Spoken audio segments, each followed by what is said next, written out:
And welcome back, everybody, to ESL Open Cup 111 Asia. Welcome, everyone, to another week of StarCraft. I apologize as we did not manage to cast ESL Asia last week. We were feeling, or I was feeling, quite a bit under the weather, but we are here once again with some Asian StarCraft, and here we go. We already have our first series of the day, and let's kick it off. It's been a while since we've seen this player right here, the Malaysian Protoss player, hailing from the land of Malaysia, representing team Rents. I've not seen this team before. It is TheMoeHawk.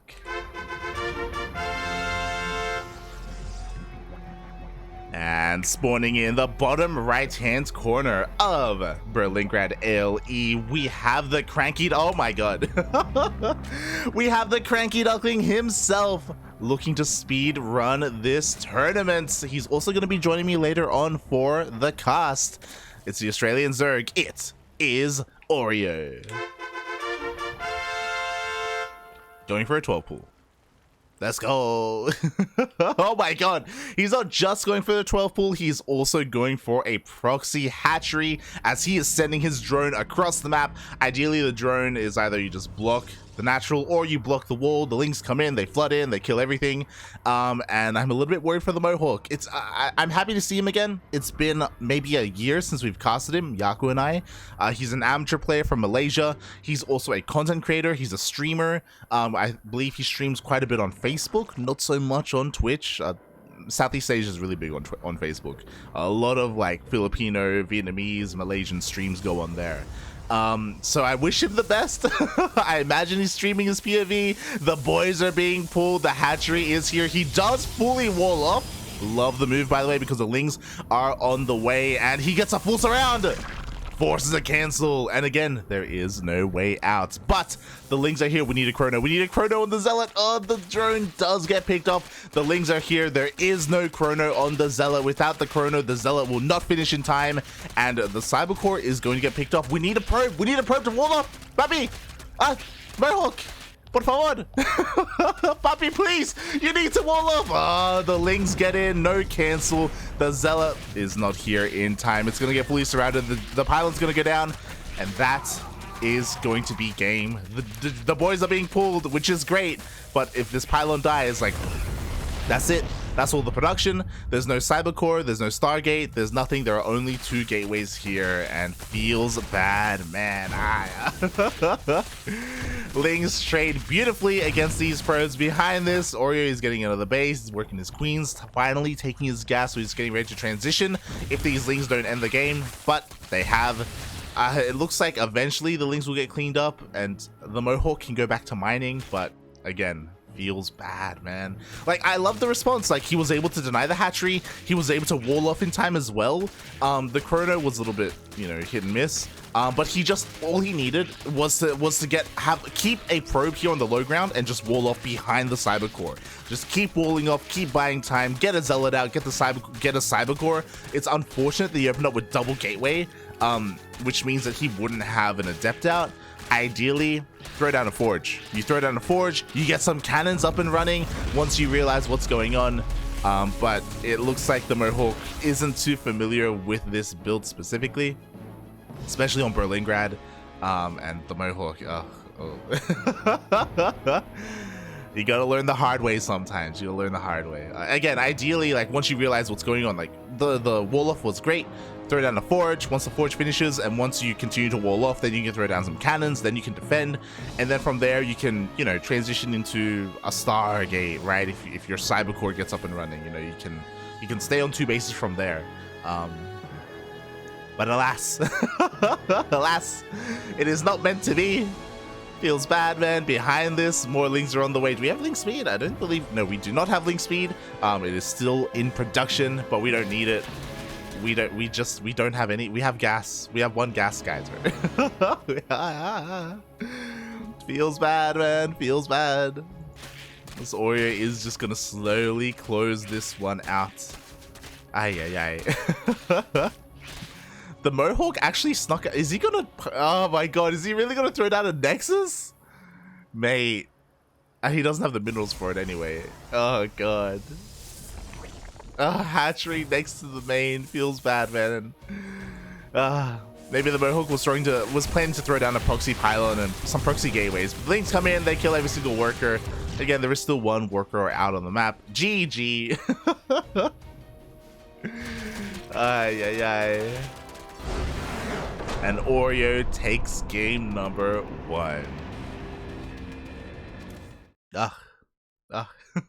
Feels bad, man. Oreo, how could you do him dirty like that? Oh my god. But I understand. If you do look at the bracket, !B in the chat if you want to have a look at the bracket. The winner of this series already has an opponent. That is going to be the Mexican Terran Special, Juanito himself. Oh boy. So that is one of the reasons why we decided to dive into this series. There were some other tempting series going on. I kind of wanted to follow True into Zest. Like, that's also going on in the upper half of the bracket.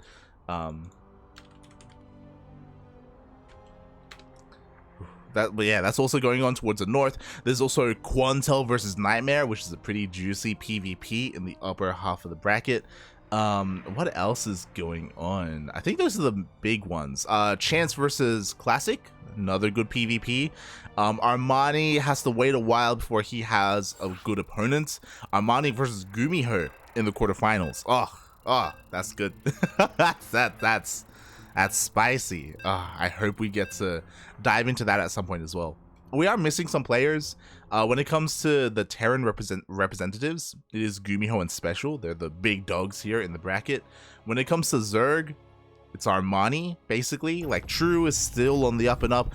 Oreo also on the up and up. So Armani is probably the strongest Zerg player here. So no Solar, no Dark, no Rogue this week. Makes sense. Katowice is right around the corner.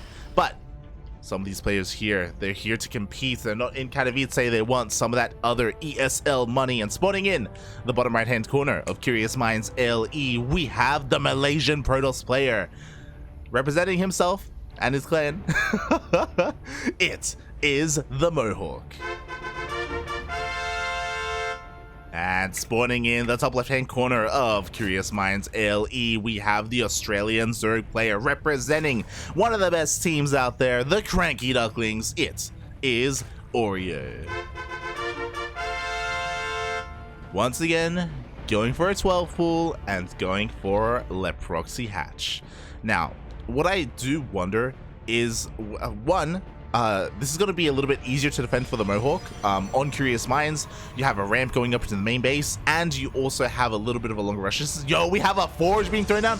I was about to say, the MoeHawk, I have to wonder if he's going to learn from that last game. Is he going to have a better response? Because the MoeHawk, blindly, by the way, is going for a second pylon and a forge. A third overkill. A little bit of overkill here, but 3 pylons on the ramp plus the forge, so regardless of what happens, the MoeHawk should be fine. He should be able to defend beautifully, as long as he gets his cannons up and running, shield batteries, as long as the Zealot doesn't get surrounded. Like, he is well fortified here. And as we see, Oreo is already taking a natural base and he is already joining up. He recognizes that these Lings shouldn't get too much damage done. Depending on the micro, maybe they can get us around on the Zealot. If the MoeHawk isn't too careful, he has to be so careful with the rally. Oh, the Zealot comes out, but it's stuck. Okay, there we go. But yeah, the Zealot has to be careful not to get surrounded. Oh no! Zealot almost gets surrounded. Thankfully, his back was to the wall. He does get a second cannon up. Again, 3 pylons is overkill. It is necessary if there's going to be a follow-up main bus, to be fair. But again, just arguably too many resources spent here. Now the MoeHawk has to start working on the next step. He needs a cyber core. He needs, well, depending on how he approaches the matchup, Stargate or Twilight Council. Whether he wants to go into Glaive Adepts or Stargate Void Ray, right?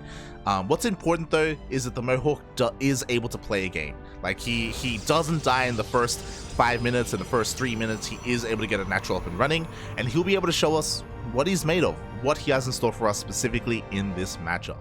Oreo is a little bit behind economically, but only a little bit. Like, because of all the resources spent here, the natural is later than the MoeHawk would have liked it to be.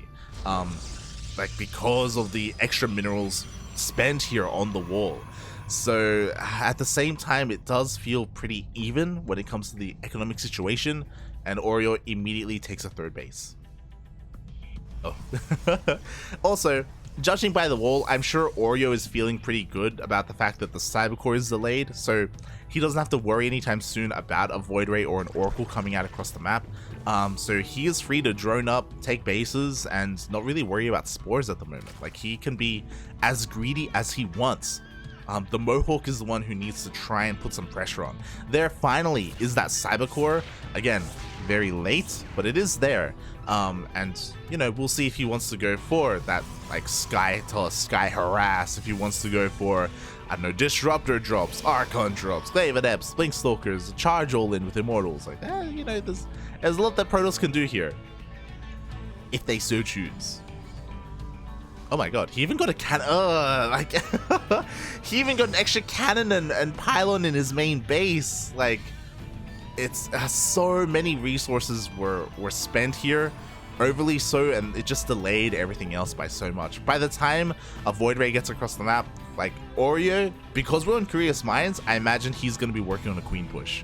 Queen pushes work so well on this map. I think this map is probably the best map for Queen pushes. Even though he's up against double Stargate. Is there he got a third cannon. Calm down, MoeHawk. We don't need 3 cannons here. My god. I would have forgiven this if this was a shield battery instead of a cannon. But we have double Stargate, probably double Stargate Void Ray. Again, like, Queen walks are so good on a map like this. The creep spread is already moving out across the map as well. It's going to be so difficult for the MoeHawk to actually establish a third base. And oh my god, he is going for a fast fleet beacon. Never mind. And this gets scouted as well. Oh boy, we'll see what Oreo does with this information. This is a bit of a feels bad, man. Ideally, as a Protoss player, if you're trying to hide tech like this, you get a Stalker out, you try and deny scouting like this, you have the Stalker patrolling around the base to snipe any kind of Overlord. Because this was scouted, this reeks of Tempest. And Tempest play does shut down Queen walks, so this is a very smart move by the MoeHawk. But unfortunately, because this was scouted, Oreo can go straight into a lair, and he can go straight into a Spire, diving into Corruptors immediately. This is not going to be Tempest play. This is going to be Carriers instead, which, by the way, is still being scouted by this Overlord. We have a cannon on the way to deal with the Overlord, which will kill it, but the Overlord has already seen what it needs to see. It knows that Carriers are in production. Regardless, Corruptors will shut this down. There is that Spire. We can see a world where Oreo just makes like 10 Corruptors, goes across the map, kills the Carriers, and then just caustic sprays down like the Nexus. Like, it's it's not gonna be pretty. It's not gonna be pretty. Doing things like this can work if you keep it hidden and if you catch your opponent by surprise, right? If it's like, bam, surprise, 6 Carriers, you know, or 4 Carriers, and you push out and you kill some Queens and you maybe harass a base and you get Void Rays behind it or something. But going straight Carrier, and he's rallying the Carriers across the map. He's crazy. he's insane. Is lost his mind. Oh my god. Yeah. Oh boy. This is a surefire way of sacrificing a Carrier and just throwing it away. Like, the Queen's already here. They're gonna chase us down. The Carrier's on creep. Not like this. We have a recall. Up. Oh. Carrier barely survives. Thank god. If the Carrier died then and there, I think Oreo could have Queen walked with Corruptors, honestly. Speaking of, there we go, 10 Corruptors, 12 Corruptors on the way, plus 1 air attack on the way as well. The Queens are starting their march. They're starting their creep spread. And the MoeHawk is not going to get a third base up and running. We do see the MoeHawk throwing down 3 extra shield batteries. So he is planning to defend here at his natural. The problem is that he's going to be starved out. Like, again, I don't see a world where he can get another base up and running. Mass Carrier like this isn't ideal. They need support, especially when you're up against Corruptors. Or Queens. Disruptors are great against Queens. Archons are great against Corruptors. Corruptors, they dive in. They one-shot the first Carrier. They're going to be able to 3-shot the rest. And unfortunately, these carriers were fighting without the aid of the cannons or the shield batteries. It looks like the third carrier gets picked off just before he gets in range of the shield batteries. Obviously, overcharge would have been available. Unfortunately, the TheMoeHawk just had them rallied a little bit too far out. Otherwise, it's possible that maybe a defense could have been had. With cannons, shield batteries, overcharge, and three carriers, it would have been difficult. Probably wouldn't have been possible. But you know, it would have been something, right? It would have been something. It would have been a battle. Two more carriers come out, but at this stage of the game, there's just not enough here. The Roach Ravager busts in. They break through the front door. Probes are forced off the line. More, oh my god, more cannons and shield batteries in the main base. Jesus Christ. The TheMoeHawk really loves to stack defense. I mean, it's good, just not that good. That's a lot of probes. My god. Probes are being forced off the line. The production is being camped. Sure, we have Void Rays on the way, but we already have anti-air as well. Void Rays aren't really going to do too much. They caustic spray down the natural base. Queens are waddling up the ramp. And with this, Oreo is looking to take that 2-0 victory here. What I will... Oh my god, there was even more! There was just cannons and shield batteries all over the place. My god.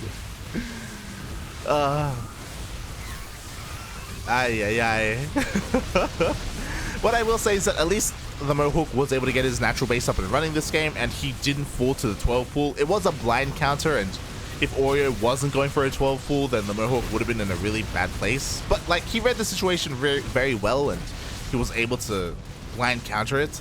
Unfortunately, you know, too much of a counter. Unfortunately, a lot of resources. It delayed the rest of the tech, delayed the rest of his build. GG gets called, and it looks like Oreo is going to be taking that victory. He takes the 2-0 over the TheMoeHawk. GG. I also want to welcome everyone to the chat. I haven't had the opportunity to do so, but welcome. Ramen in the chat for sure is there as well. Exclamation mark for Nada for sure. Ramen.